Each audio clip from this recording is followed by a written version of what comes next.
Hello everyone. In this session, we'll be learning about the general anatomy of bones through the notes that we have made for you all. Okay. In the previous session, we had learned about general anatomy of joints. It was a very important topic. And similarly, this general anatomy of bones is also an important topic. So that I wanted to cover with you all. Okay. So let's begin. So in general anatomy of bones, first of all, you should know the different types of bones in the body. Okay.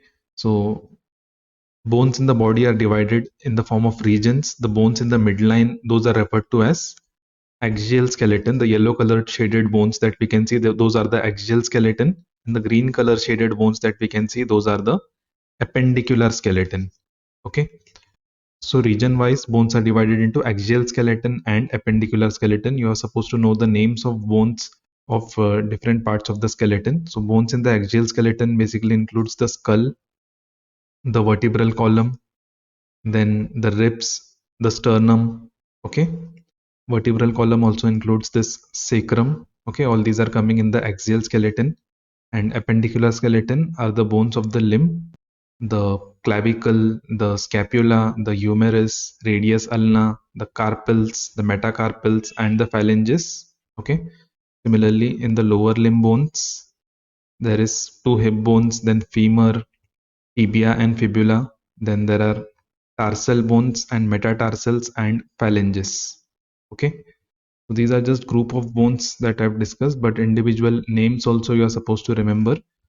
Okay, there is one table showing all different bones. So in general, as we all know, there are 206 bones in the adult skeleton. Okay, the distribution of these bones are given here. Okay, you all can just pause it and try to read it.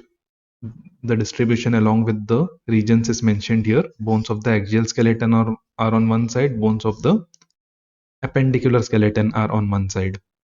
Okay.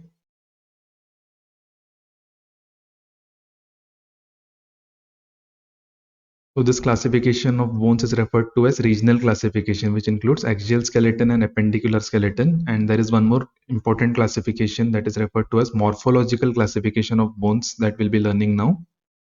Okay.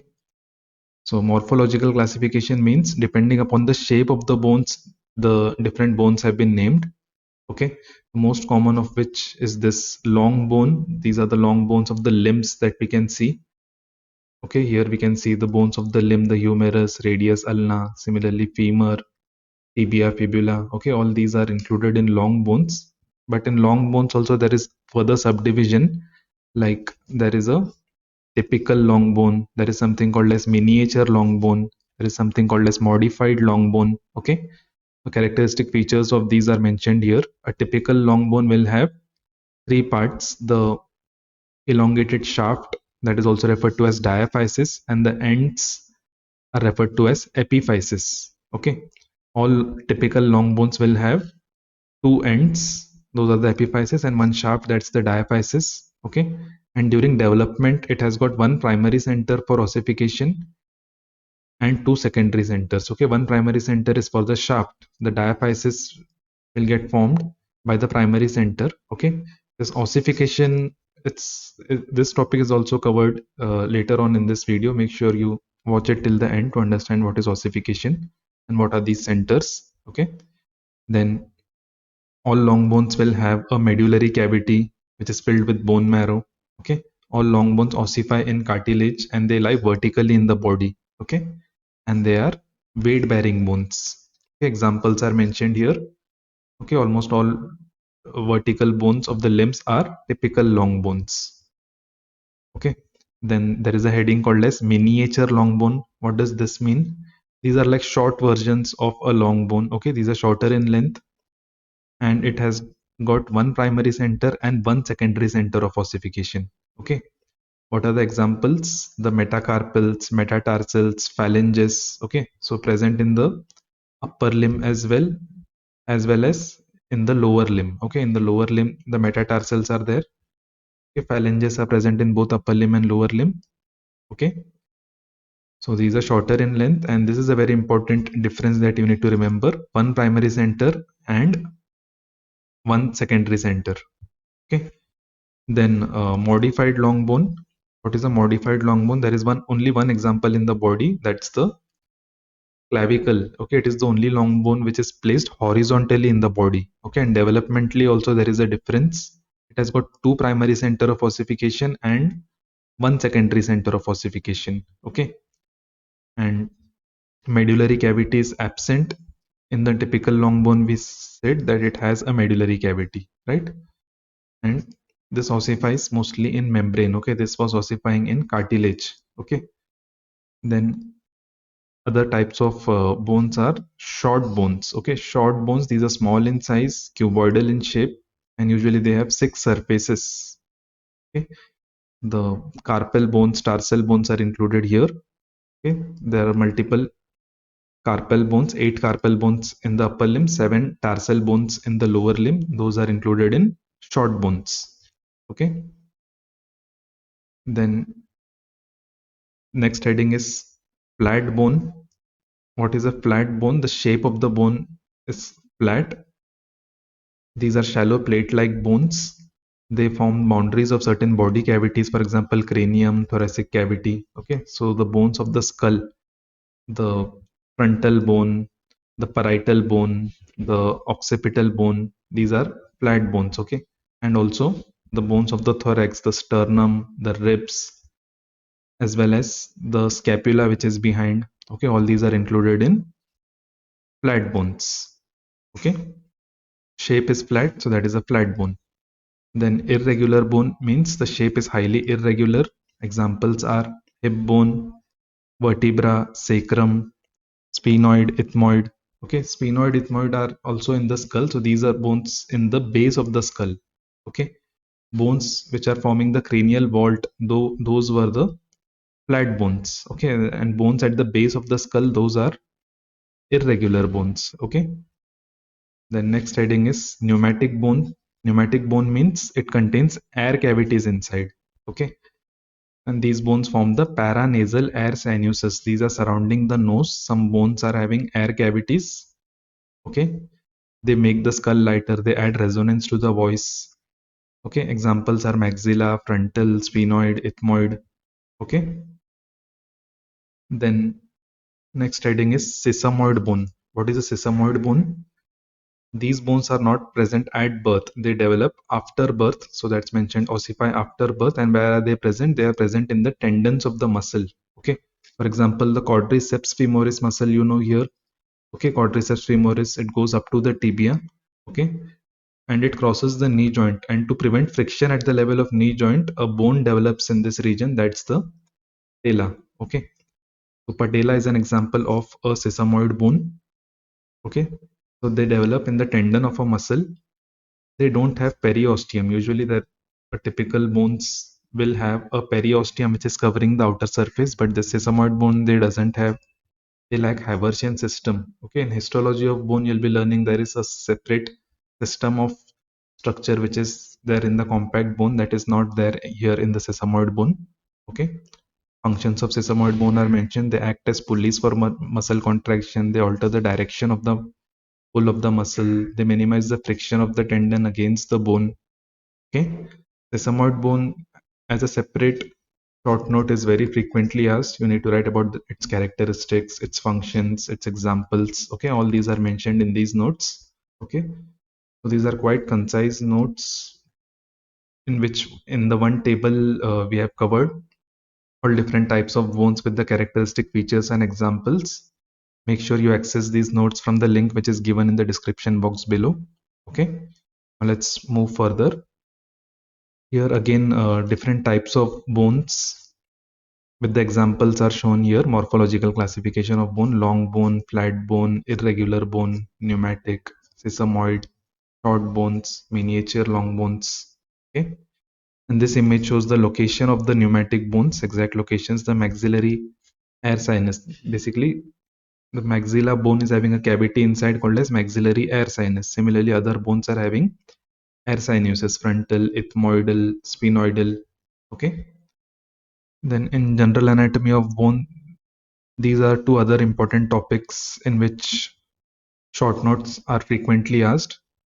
To know different parts of a growing long bone, then blood supply of a long bone. How does a bone receive its blood supply? Okay, parts are very easy, everyone might be knowing. Ends are referred to as epiphyses. Okay, upper and lower end, there are two ends in a bone. Okay, and central part is the diaphysis.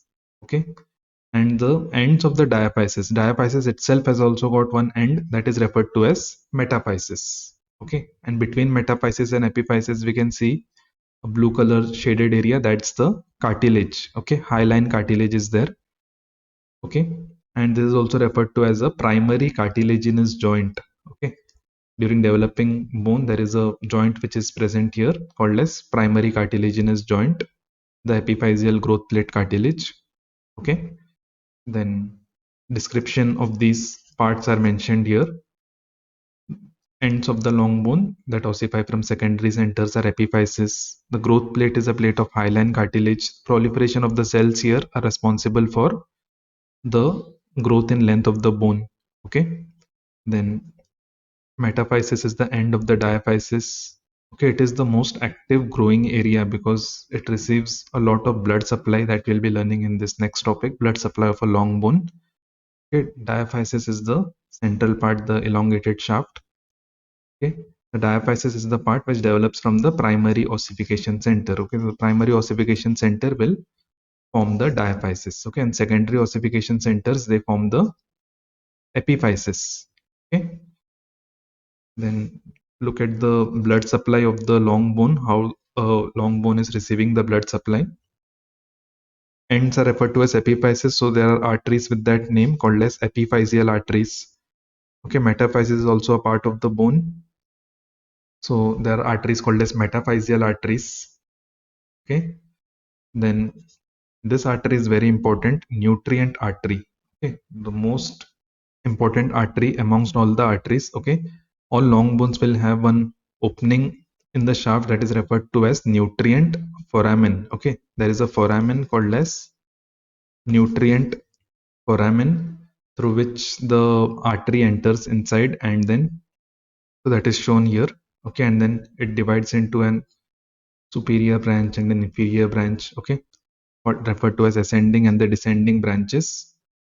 Okay, and each branch will further subdivide and enter the metaphysis and form hairpin loops. Okay, we can see a hairpin loop like structure which is present here. Okay, this has got some clinical significance, we'll see that. Then periosteal arteries, on the outer aspect we can see periosteum is getting multiple arteries. Okay, so whenever this question is asked, a schematic diagram you're supposed to draw and name all these four arteries. Okay, epiphyseal, metaphyseal artery, nutrient artery, and periosteal artery. Okay, if you name them with at least 1 or 2 line description, a proper short note question gets covered. Okay, drawing the diagram is very important. Whenever anatomy question is there, try to draw maximum diagrams. Okay, so with the diagrams, examiners can easily assess your answer and give you good marks. Okay, then next heading is ossification. Ossification, little bit idea we have, it is the process of bone formation and there are some centers. Those are referred to as ossification centers. Okay, so what is an ossification center? It is a site where the bone formation begins. Okay, and there are two types of ossification centers, a primary center and a secondary center. Okay, so just read this line. What is a primary center? What is a secondary center? Primary center always appears before birth. Okay, some exceptions are there in tarsal and the carpal bones, and it will form the diaphysis of the bone. Okay, and secondary center, as a rule, they appear after birth. In secondary center, they will form the epiphysis or the ends of the bone. Okay, then there are two types of ossification, the development of the bones. There are basically two types: intramembranous ossification and endochondral or the cartilaginous ossification. Okay, so that ossification different types have been described in this flowchart. Okay, there could be a question on ossification as well, where you are supposed to write about these two centers, primary center, secondary center, and the different types of ossification and which bones are formed by intramembranous ossification, which bones are formed by cartilaginous ossification. Those examples are mentioned here. Okay, flat bones of the skull are intramembranous ossification. Then long bones of the limbs are endochondral ossification. So just look at the two flowchart and understand the basic difference between two types of ossification. On one side there is intramembranous ossification, on other side there is endochondral ossification. Okay, in intramembranous ossification there is a mesenchymal tissue. Okay, mesenchymal tissue is an embryonic connective tissue. Okay, so that helps in take part in the formation of the bone. Okay, there are mesenchymal cells and there are collagen fibers. Okay, then later on osteoblast formation occurs there, and there is formation of osteoid tissue and which gets mineralized to form the bone. Okay, and look at the endochondral ossification. The ossification begins with a model. There is a cartilaginous form of a bone. Okay, for example, femur, hip bone, any bone that we take, there will be a cartilaginous shape of that bone which is having the chondroblast cells. Okay, and as the development proceeds, the chondroblast cells they disappear and they form some empty spaces in that region, and the osteoblasts are forming. Okay, osteoblast is common here also, osteoblast is common here also, because osteoblast means it is the formation of the bone cells. Okay, and we are discussing about the formation of bones, so osteoblast will come in both parts. Okay, the basic primary difference is this cartilage which is present first here and the mesenchymal tissue which is present first here. Okay, beginning of both is different. Okay, and the later on when the bone gets developed, there is a formation of osteoid tissue, a bar of calcified matrix. This bone will be very thick as compared to that of the bones that are formed due to intramembranous ossification. Okay, and let's see next heading. In general anatomy of bone, there is one more topic called as types of epiphyses. There are different types that have been described. So let's see that. One type is referred to as pressure epiphyses. Pressure epiphyses are at the ends of the long bone. They are bearing the weight. Okay, weight bearing parts of the bone are referred to as pressure epiphyses. Epiphyses, usually we know that it's the end of a bone, but we can, if we see the femur, there are multiple projections which are seen in the ends. Okay, these different projections have been described as different types of epiphyses. Okay, so the head of femur is a pressure epiphysis, but other projections that we can see, the trochanters, the lesser and the greater trochanter, those are referred to as traction epiphysis. Okay, so those descriptions are mentioned here. What is a traction epiphysis? It is a non-articular part of the bone produced due to the pull of the muscle. Okay, multiple muscles are attached here on this lesser and greater trochanter. Due to the pull of these muscles, these projections get developed. Okay, and pressure epiphysis is always an articular part of a bone. Then atavistic epiphysis, it was actually an independent bone that has fused with the nearest bone. Example is coracoid process of the scapula. Okay, and also there is in the lower limb there is a bone called as talus, posterior tubercle of talus. Okay, then aberrant epiphysis. What is this? It is deviation from the normal site of epiphysis and it is not always present. Okay, so what is this? Aberrant epiphysis, it is shown at the distal end of first metatarsal, and also we consider metacarpal as a best common example. Okay, distal end of first metacarpal, if epiphysis is present, then it is an aberrant epiphysis. Usually for the first metacarpal, epiphysis is present towards the base. Okay, similar to that of phalanges.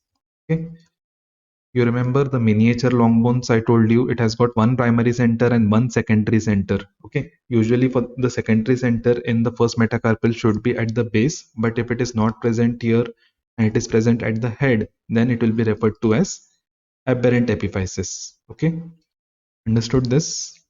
So different types of epiphysis is also a very important question that can be asked as a short note in general anatomy of bones. Make sure you cover this topic as well.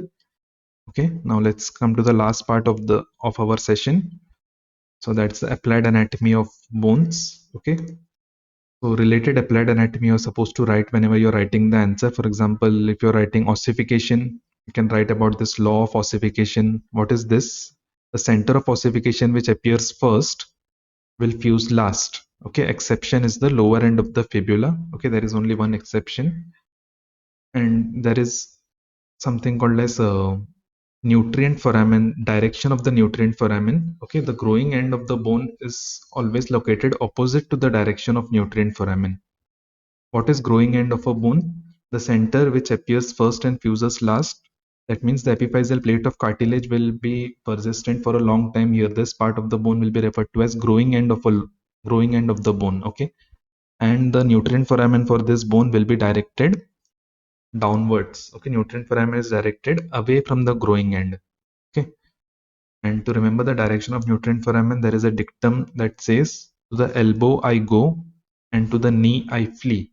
Okay, that means supposing if this is the elbow joint here, the direction of nutrient foramen will be like this in the humerus, and it will be towards the elbow in the radius and the ulna. Okay, towards the elbow I go and from the knee I flee. Okay, it will be away from the knee joint. Then osteomyelitis, it's an infection of the end of the bone that usually occurs in children, and the metaphyseal region, the region of metaphysis is the commonly affected in osteomyelitis because it is richly supplied by blood vessels. We saw some hairpin bends, hairpin loops are there, right? So because of excessive blood in that region, chances of infection in that region are common. So that is mentioned here. Then bones are prone to fractures. Okay, what is a fracture? It is a break in the continuity of the bone. Okay, and depending upon the severity of injury or severity of fracture, plaster cast may be required or surgical fixation may be required for to restore the normal function. Okay, so this was all about general anatomy of bones. Okay, so the topic was so huge that it could not be fitted in one page. Multiple topics required multiple pages. Okay, so all we have covered in these notes. Okay, make sure you access these notes from the link which is given in the description box. Thank you.